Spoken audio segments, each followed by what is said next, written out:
Does Zubimendi to Arsenal make sense? Today, we're going to be answering that question with tactics, statistics, and some good analysis. We're going to be figuring out Arsenal's problems, seeing whether Zubimendi fits the style, the system, in terms of his player role and characteristics. And then finally, we're going to look at some other options that might be better suited for Arsenal than Zubimendi. Hello, welcome back. I'm Statman Dave. If you are new around here, make sure you to hit that subscribe button, like the video. But anyway, let's get this party started.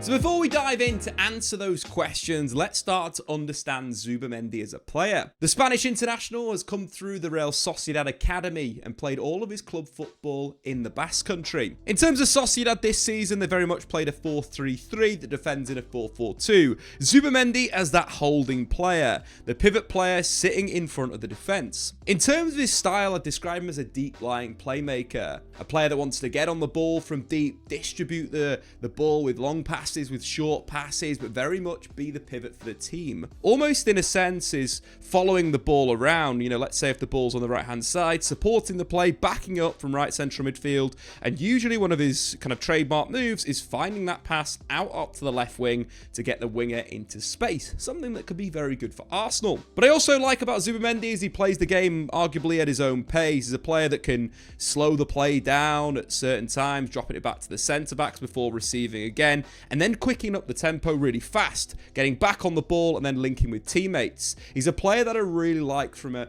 very simplistic perspective. Sociedad do really well when playing against pressure. When teams high press Real Sociedad, they're one of the best teams in Europe in terms of playing around that.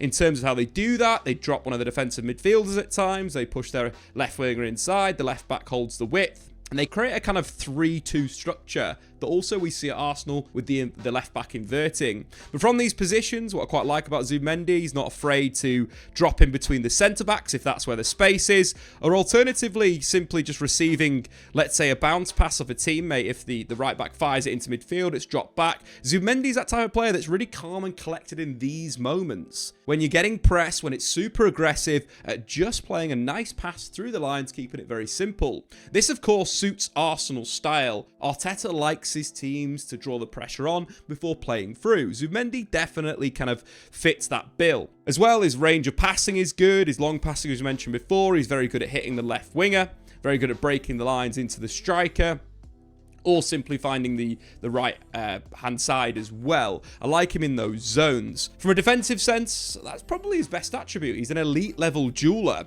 From a sense, Sociedad, when they do lose the ball and the opposition get the ball back, they drop into a 4-4-2 structure with Mendes, the central midfielder, moving to the high line to create a kind of 4-4-2 structure. Zubimendi is kind of the defensive midfielder in this zone. When they're pressing high up the pitch, they do move into a diamond structure. Again, with both of the wide players tucking slightly in, Susic, or the other central midfielder, moving high, and Zubimendi very much controlling the base of midfield. Once again, Arsenal fans, that is something that Arsenal do. Why do Arsenal buy so many players from Sociedad? Well, I think it comes down to a few of those points we just made there. Possession, very similar. Off the ball, very similar as well. And we've seen how well Mikel Moreno has done so far in his Arsenal career. The last little thing I want to talk about is Zubimendi in the penalty area. I like him as a box defender. Reminds me quite a bit of like Casemiro when I did a bit of analysis on Casemiro, is when the opposition have got the ball in these wide areas, Zubimendi's very comfortable at dropping between the centre-backs, making key clearances and getting the ball out into those kind of advanced areas. But also I quite like his kind of movement and his pace in the transition. If, for example, Sociedad do lose the ball, he's quite quick and mobile, can get out there and put tackles in as well. So there's a few things there that I like that would suit the Premier League. Good box defender, got the speed about him. He's a good passer, very composed, plays at his own tempo, and is someone that has got an eye for a pass. Like this through ball for Oyarzabal against Athletic Bilbao. Just a note, that was on his weaker left foot. So now we understand Zubimendi more as a player. What have Arsenal's issues been this season? Well, I think looking at their squad, I think there's 3 areas that Arsenal could improve. That's defensive midfield, that's on the left wing, and of course, the number 9. That's not saying that I don't like Kai Havertz as a number 9, because I really do. It's saying that Arsenal lacks someone to really put the ball in the back of the net. And when you consider the expected goals in the semi-finals that Arsenal have played this season in the EFL Cup against Newcastle and against Paris Saint-Germain in the Champions League, Arsenal scored 1 goal from an XG of 9.9. The number 9 position is the most important area for Arsenal right now. Hence why I think I would be making that decision before buying a defensive midfielder. But let's continue with the analysis, because I think with Arsenal as well, injuries have been a massive problem. I think if you've got Ødegaard and Saka fit for a season and Kai Havertz, Arsenal would be far closer to Liverpool and may even have won the league. But also in the Champions League, they would have been better in the penalty area. And that's a big thing, because against PSG, you'd say Donnarumma was man of the match in both of the legs. And it's something that Arteta said in his post-match press conference. I don't think there's been a better team in the competition this season, what I've seen, but we are out tonight. This competition is about the boxes, and in the boxes, they're normally the strikers and the goalkeeper, and he was the best player on the pitch in both games. Of course, Arteta referencing Donnarumma. When we talk about the top level of football, the areas where you have to score, have to assist, are the 2 boxes. And that's a big question with Zubimendi. Does Zubimendi improve Arsenal in both boxes, in terms of their own box and the opposition's box? Well, I think from a basic sense, when you're looking at Zubimendi, what I mentioned before, he's a very good box defender. I like him in areas when he drops back and helps out in these zones. You know, let's say the opposition are attacking down the left-hand side. They've loaded the box, let's say, with 2 players. Let's just make a tactical situation where Timber's been beaten. Obviously, that doesn't really happen in many situations, but let's say Timber's chasing back. Zubimendi's very good at dropping into these areas, which would allow, Arsenal to be better defensively. You know, Saliba can go and attack the ball. Zubimendi can drop in at centre-half and deal with that situation when the ball's coming into the box. And in fact, if you look at his statistics, there's a lot of good ones there. He ranks in the top 6% of midfielders in Europe's top 5 leagues for shots blocked and clearances. He ranks in the top 7% for touches in the defensive penalty area and aerial duels won. These statistics are good. This is what you'd expect from maybe a centre-half. And considering that Zubimendi's 5'11", it means that his positioning's very good, his anticipation's very good, and yes, he would improve Arsenal in their own box. He'd be an upgrade over Thomas Partey, not only from that perspective, but also from a ball-playing perspective. I thought Partey was very poor against PSG in that second leg. Yes, it appeared that he was missed in that first leg against PSG, but he came back and he got pressed. Wasn't very good. Zubimendi evolves that. So number 1, he helps Arsenal in his own box. Does he help Arsenal out in the opposition's box? That's a bigger question. Because we mentioned before, Zubimendi very much is kind of this pivot player. He's a player that's going to get on possession. He's going to really control the play, and he's going to kind of filter around and support the football. So as we know, Arsenal kind of invert their left back with Lewis Skelly moving into a central midfield area. They kind of change their shape and setup to kind of this 3-2 structure. As I mentioned previously, Sociedad played a very similar shape in certain moments of the game, as much as playing a 4-1-4-1. It's very similar to Arsenal. Arsenal sometimes play 4-1-4-1 in build-up. Sometimes they play kind of 3-2-5. But I think the big thing here is he's not directly going to affect that. That, of course, is the job of the number 9, the 2 wingers, and the 2 8s. But indirectly, he could help this out. I think one of the things I like about Zubimendi, when he's kind of in that attacking area, let's say the ball's gone out to the left-hand side, is he's really nice kind of in this zone, in zone 14 as we call it, where the likes of Rice, let's say, underlapping, dropping that defence a little bit deeper for the opposition. I like Zubimendi getting on the ball in kind of these zones, which would help the likes of Lewis Skelly, because you've got 2 ball players there. When you look at the relationship, Zubimendi's definitely more of a 6, and you'd say Lewis Skelly is more of an 8 when he moves into that central area. He's really good on the ball, can score goals, can get assists. He's a little bit different to Zinchenko. I'd say Zinchenko's more of an inverted 6 in a sense of holding his position and getting on the ball in deeper areas, whereas Skelly is happy to kind of interchange with Rice and make those runs into the penalty area. And I think this suits Zubimendi for his range and his ability to kind of create these chances. He's a player that does like to kind of find through balls or find crosses from these deeper zones. And I like the idea of Zubimendi. So it might not directly affect Arsenal in the penalty area, but number 1, going to have a player again getting on the ball and playmaking outside the box to create chances, so in a bit of an indirect way. But I think the biggest thing here, which I think is something that Arsenal have got to change, more of Martin Ødegaard in the penalty area. 15 non-penalty goals, which is the best of any player in Europe's top 5 leagues from central midfield non-penalty. I want to see more of Ødegaard in the box, more of Ødegaard with Saka. If you look at his progression stats over the last 2 seasons, they've been ridiculously good. But that kind of means that you see Ødegaard sometimes in this deeper area. And yes, that's okay in certain games, but I'd rather have Martin Ødegaard in the box, in and around the box, you know, playing that final ball to Kai Havertz or cutting inside and getting shots away. Arsenal need to score more goals, and I think Zubimendi pushing Ødegaard higher will allow that. I think the confidence of Zubimendi and the kind of the slowness of his passing at certain times would allow someone like Martin Ødegaard to be much better in the penalty area. So, indirectly, I think in the opposition's box, he does improve it, but I think in his own penalty area, definitely improves the expected goals, which is a big thing that, of course, Arteta said in his press conference. So let's move on to the next question. Does Zubimendi suit Arsenal's tactical style? This is an easy one. When you look at previous examples of Martin Ødegaard, who had a loan spell at Real Sociedad, or Mikel Moreno, who've easily slot into Arsenal's style under Arteta. The big thing is that Sociedad are very, very similar to Arsenal. They build in a similar way, they attack in a similar way, they defend in a similar way, and they press basically identically to Arsenal. So in terms of the big thing, you know, what Arsenal like to do, you know, when playing through lines, drawing the opposition's, you know, midfield deep, bouncing a ball off into midfield, having players ready to receive, you know, in that area, and then finding that penetrative pass through the opposition's midfield, let's say when the pressure's been drawn in. That's exactly how Real Sociedad build with Zubimendi. He's a player that's very good in these situations. He has really good calmness in this area. I think we take that a step further, and at Real Sociedad, it's usually the other central midfielder that kind of drops in to create a double pivot. At Arsenal, of course, it's Lewis Skelly inverting and the centre-backs you know, playing a little bit wider. That's perfect. And as we mentioned before, the relationship between the two players would make a lot of sense.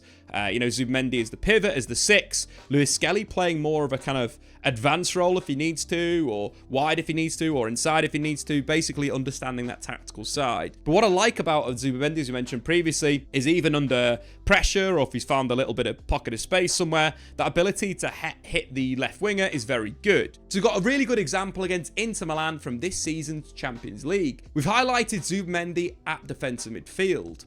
As the ball's brought down, he's moving into a very good support position. He checks his shoulder to understand if he's in space. This allows him to open with a really good body position to allow himself to play forward instantly. Just notice the structure, similar to Arsenal. It's kind of a 4-1-4-1 build-up structure. Arsenal do that this season under Arteta. In terms of the next kind of thing, the execution is very good of the pass. Drops it into a really good area for the right winger. But just notice that shape. 2 wingers, 2 kind of number 10s or a striker, and a number 8 moving high. Very, very similar to how Arsenal attack in the Premier League. The touch is very good from the winger, but look at the space. This is a long pass from Zubimendi and from the base of midfield in behind the space between the right wing back, which allows the winger, Barrenechea, to get his head up and potentially find that pass which could lead to a goal. All really good from Zubimendi. So that's one part of his game that's really suited to Arsenal. Number 2, he really understands third man runs. That's, let's say, balls into the feet of the number 9 with a little bit of layoff, attacking that space, and then potentially finding a runner in behind the opposition's defence. And once again, we've got a pretty good example of that for Zubimendi playing against Valladolid in La Liga. So we pick up the player, we've got Zubimendi highlighted in central midfield. As we mentioned previously, Sociedad sit either in a 4-4-2 shape or a 4-4-2 dime when pressing high. So as the ball is cleared from the Valladolid goalkeeper, Zubimendi's very aware in this moment. Gets headed back into midfield, and then one of his teammates wins the ball. What I like straight away here is something that Arsenal need to be better at, is when they've won the ball high up the pitch, being more direct. I think at times against PSG, they played far too sideways and backwards when they turned the ball over in good areas. But Zubimendi's that type of player that's going to find that penetrative pass into the 9. The ball's then laid off, and once again, he spots the third man run from the left winger moving inside. That could easily be something that Arsenal do, dropping the ball to Kai Havertz, and then finding the winger, maybe Martinelli, in behind the defence. A really good move. But just to take that idea a little bit further, we've got another example, this time more of a combination from a fullback. Again, imagine this to be a Jurrien Timber or a Ben White on the overlap. Once again, Sociedad are aggressive, they're pressing. This is a big reason why I think this Zubimendi transfer makes sense. He's got a good awareness and reading of the play. Similar stats to Rodri in the Liga in terms of interceptions per game. So he breaks the ball, breaks forward, he makes an interception. But then what I like about this, once again, it's that forward pass. It's breaking the opponent's lines when they're not organised. Simple ball out wide, drop back to him, then using that third man run. Imagine this is Ben White getting in behind the defence to allow them to create an opportunity for Arsenal. Of course, Kubo gets taken out here, and Sociedad win a free kick. But good intercepting play, then that forward pass is very, very good. It's something that Arsenal could utilise, as we mentioned previously. Let's say if the ball's on his kind of right-hand side and he's finding that ball into Ødegaard, receiving that ball back, then he's maybe finding a longer pass for Saka in behind the defence, something that Zubimendi would add to the Arsenal midfield. Just taking things further again, getting into the final third, evolving the play. Let's say Arsenal are on the attack. One thing I like about Zubimendi is how he kind of camps outside the box. Arsenal do like to create from crosses from, the wide areas, but also from kind of central midfield positions.